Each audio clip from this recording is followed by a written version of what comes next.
and the next series of Salvage Hunters is my last. I was determined to give the most honest representation of the antiques trade that I possibly could. For more than a decade, Drew Pritchard was the unstoppable force of salvage hunters.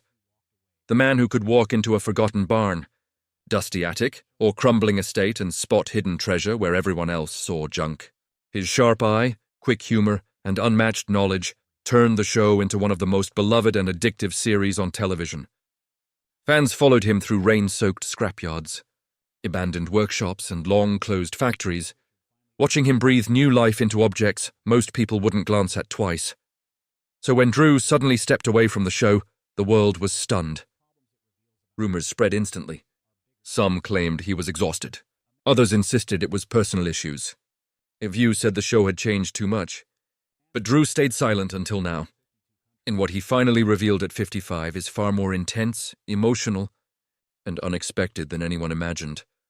Behind the charm and enthusiasm we saw on screen was a man carrying years of pressure, heartbreak, and behind-the-scenes battles that the audience never saw. While fans assumed he spent his days hunting antiques, Drew was facing a storm that was slowly growing around him. Professional tensions, painful personal events, and a life-changing realization that forced him to make a choice he never thought he'd have to make. What really happened? And why was his exit so sudden, so final, and so heavy that he avoided talking about it for years? The truth is finally out, and it's not just about antiques, fame, or television contracts. It's deeper. It's personal. And once you hear the full story, you'll never see Drew Pritchard, or Salvage Hunters, the same way again.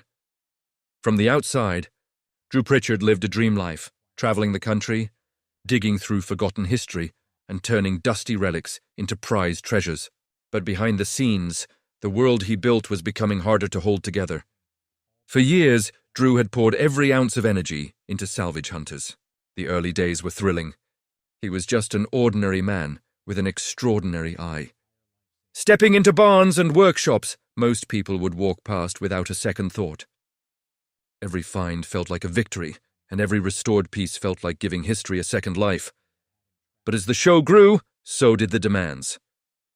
What started as simple trips to small shops and old homes became full-scale productions with tight schedules, constant filming, and pressure to deliver episode after episode. The spontaneity that once fueled Drew's passion slowly faded into long days of travel, negotiations, and the need to be on at all times. Even the joy of the hunt began to feel different. He wasn't just searching for antiques anymore, he was performing for millions of viewers. That invisible weight, the responsibility to keep the show exciting, began to follow him everywhere. Drew rarely talked about it publicly, but he often felt torn between two worlds. On one side was his love for restoration, the quiet, slow, patient craft of bringing something old back to life. On the other was the fast-paced world of television, which demanded quick results, perfect timing, and constant movement. Over the years, the balance shifted.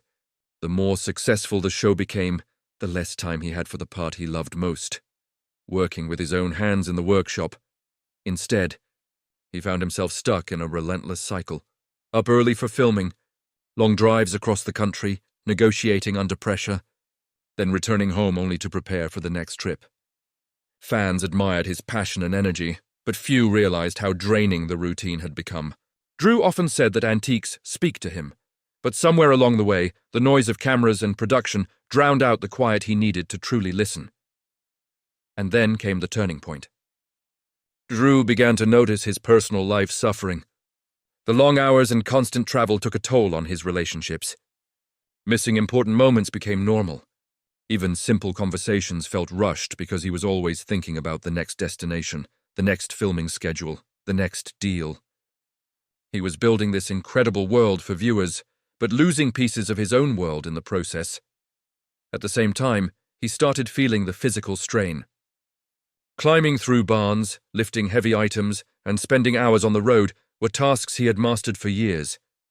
But age was catching up. He pushed through discomfort, telling himself he could manage a little longer. But deep down, he knew the lifestyle wasn't sustainable forever. Something needed to change. Yet the fear of stepping back from the show he helped create held him in place. Then, just when Drew thought he could keep pushing, the stress intensified. Behind closed doors, discussions about the future of the show grew more complicated. Creative disagreements surfaced. Drew saw Salvage Hunters drifting away from the core values that had made it special. The thrill of uncovering history was now overshadowed by production decisions that didn't always align with his vision.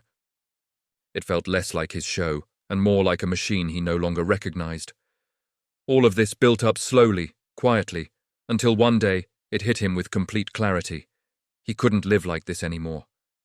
Something was breaking, and if he didn't take control, he would lose far more than a TV role. He could lose himself. What happened next was the beginning of a decision he had avoided for years. As the pressure mounted, Drew began to feel a shift that even he couldn't ignore anymore. For years, he had convinced himself that the exhaustion was temporary, that he just needed a short break or a quiet weekend to clear his mind. But those breaks never came. Filming schedules tightened, travel increased, and the weight of responsibility pressed harder with every passing season. Suddenly, there were no quiet weekends. No slow mornings in the workshop, no moments to breathe. The first real wake-up call came during a routine filming trip. Drew found himself standing inside a huge, cluttered warehouse filled with antiques, his natural habitat. Yet something felt off. Instead of excitement, he felt a deep heaviness, a sense of being disconnected from the very thing he once loved. He looked at a beautifully crafted piece of furniture, something that would have thrilled him years earlier, and felt nothing. That moment scared him more than he cared to admit. On the drive home, he stayed silent for hours. Even his crew sensed something was different. That spark that always pushed him to explore just one more room or one more hidden corner was dimming. For the first time in his life, the hunt wasn't calling to him the way it used to. What Drew didn't share publicly was that this emotional strain was happening at the same time his personal life was unraveling. Long days away from home left him disconnected from important relationships. Even simple dinners or quiet evenings felt impossible when the next filming location was hundreds of miles away. He would often return home physically present, but mentally elsewhere, thinking about negotiations, restoration deadlines, or the next episode's travel route. Those close to him noticed the changes. Friends mentioned he seemed preoccupied. Staff members quietly worried he was pushing himself too hard. But Drew, always proud, kept most of his struggles to himself. He told everyone he was fine, even when he wasn't. Then came an even heavier blow. Drew began experiencing health issues tied directly to stress, lack of rest, and the physical burden of years spent climbing through cramped spaces, hauling heavy objects, and living in constant motion.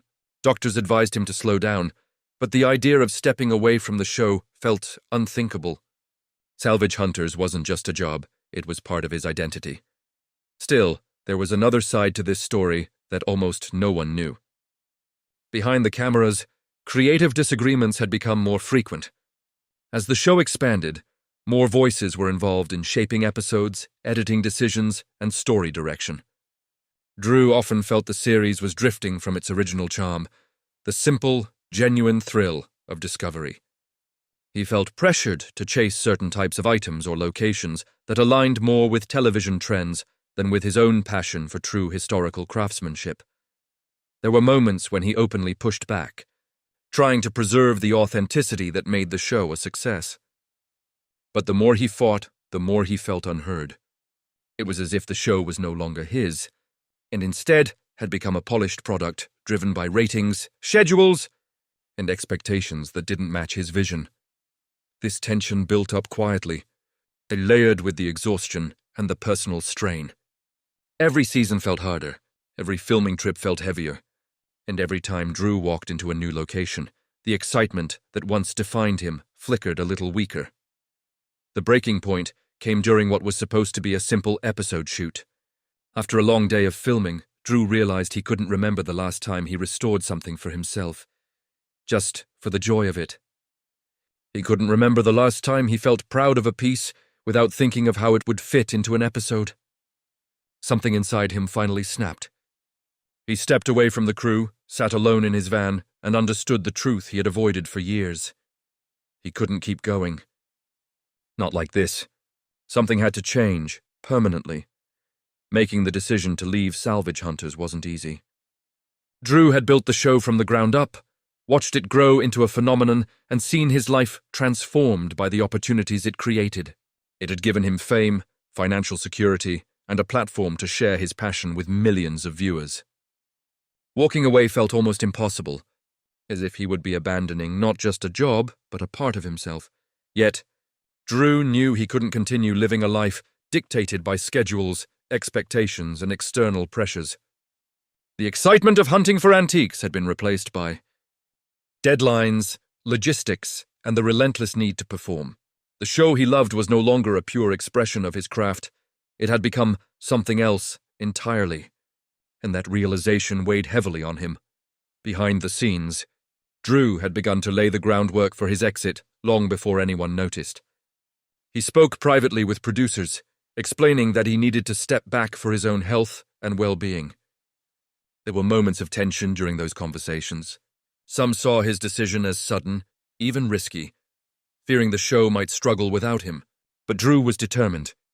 He had reached a point where continuing for the sake of the show, the ratings, or the image of success would have come at the cost of his own happiness. Friends close to him revealed that this choice was also deeply personal. He wanted to reclaim his life, the parts of it that had been lost to relentless travel, long hours, and endless public scrutiny.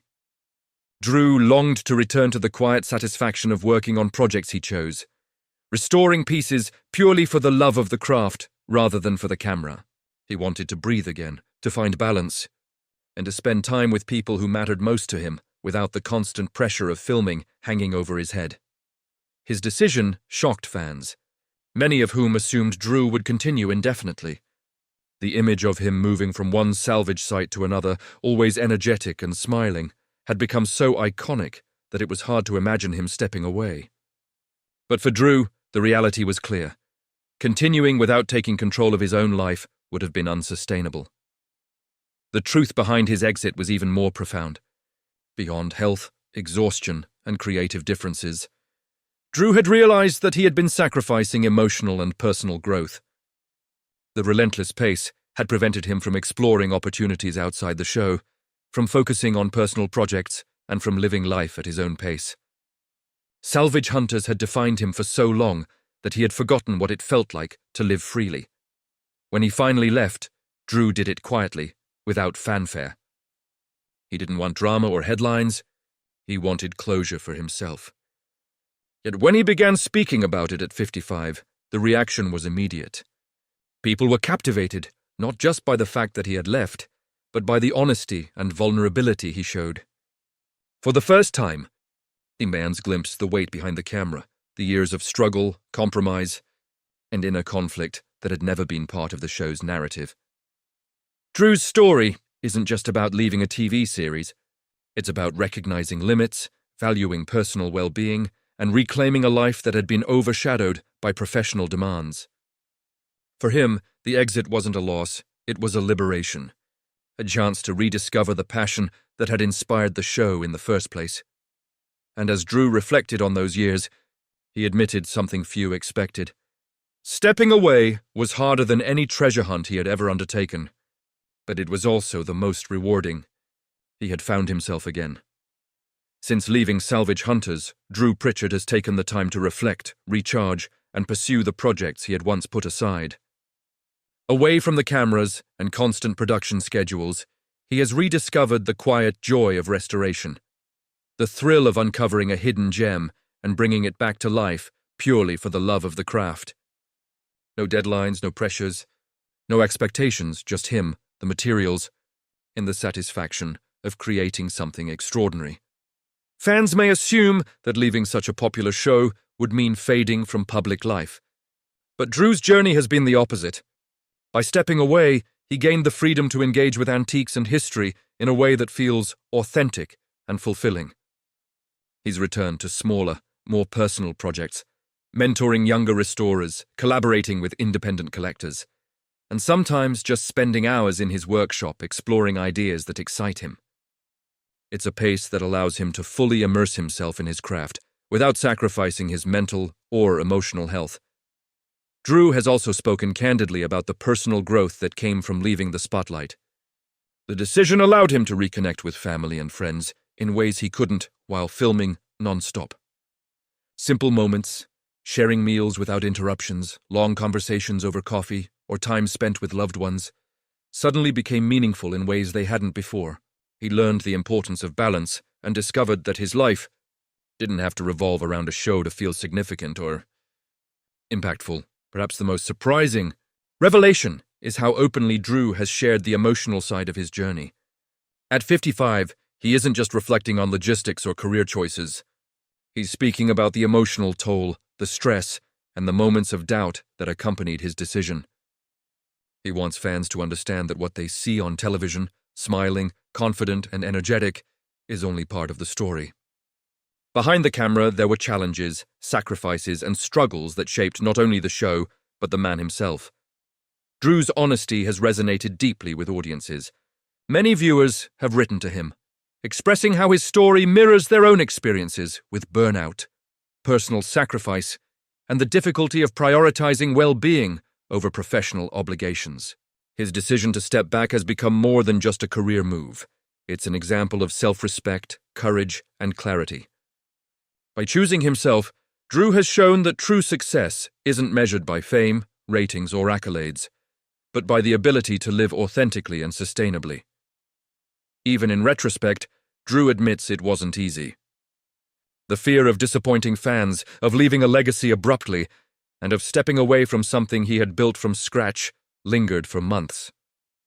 But ultimately, the freedom and peace he gained were worth every moment of doubt.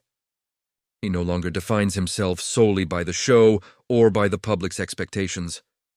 He defines himself by his passion, his integrity, and the life he wants to live on his own terms. Today, Drew Pritchard continues to explore, restore, and teach with renewed energy and focus. His story serves as a reminder that sometimes walking away is the bravest move you can make, especially when it means reclaiming your time, your passion, and your life. And while fans may still miss him on Salvage Hunters, they now understand the bigger truth. Drew left not because he wanted to abandon his work, but because he needed to reclaim the part of himself that the show could never give back. The man who once chased treasures across barns, workshops, and factories has now found the greatest treasure of all: peace, freedom, and a life lived on his own terms. And for Drew Pritchard, that's bigger than anything viewers could have imagined.